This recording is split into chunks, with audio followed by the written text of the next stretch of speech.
আসসালামু আলাইকুম everyone, welcome back to my YouTube channel. দেখেন আজকে আমি কি বানাইতেছি। আমি বানাবো পটেটো মাশরুম, যেটা কিনা খেতে অনেক বেশি মজা লাগে।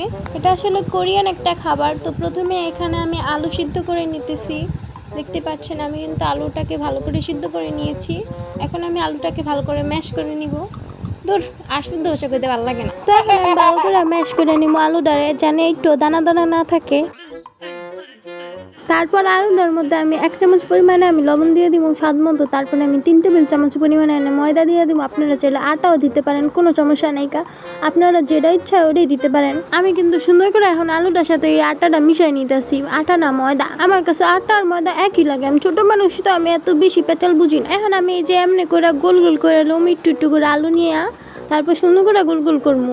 দেখতেই পাচ্ছেন আমি কেমনে গোল গোল করতেছি। আপনারা কিন্তু আমার মতো করবেন, ঠিক আছে? তারপরে আমরা গোড়ার ডিমের মতো গোল গোল কইরা তারপর এমন করে একটা বোতলের মুখা দিয়ে এমন করে একটু জাতা মেনা দিতে লাগবে। তাইলেই কিন্তু সুন্দর মতো এই যে মাশরুমের শেপ পাওয়া পড়বো।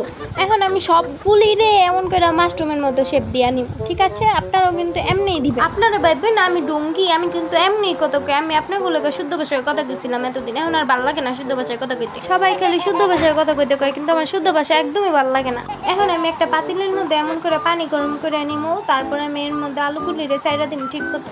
তারপর কিন্তু এটা একটুখানি সিদ্ধ করে নিতে লাগবে। বেশি সিদ্ধ করলে কিন্তু একদম গইলা গইলা যাবে। যে এই পর্যায়ে কিন্তু নামাই নিতে হবে। আমি কিন্তু একদম বেশি সিদ্ধ করে লাইছিলাম, তাই লিগে কিন্তু এমন হয়ে গেছিল।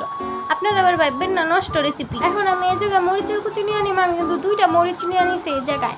আপনারা চাইলে ধনিয়া পাতাও দিতে পারেন। আমি এখন এই জায়গায় চিলি ফ্লেক্স দিয়ে দিব। চিলি ফ্লেক্স মানে হলো শুকনো মরিচের গুঁড়া।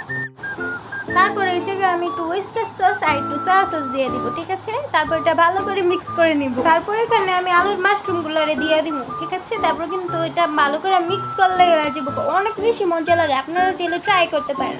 আর আমার ভাই বোনেরা সবাই কিন্তু এটা খাইবেন, ঠিক আছে? আমি কিন্তু অনেক ছোট মানুষ, সবাই কিন্তু আমার চ্যানেলটাকে সাবস্ক্রাইব করে দিবেন, ঠিক আছে? এখন কিন্তু আমি এই সসটার সাথে ভালো করে এখন মিক্স করে নিব।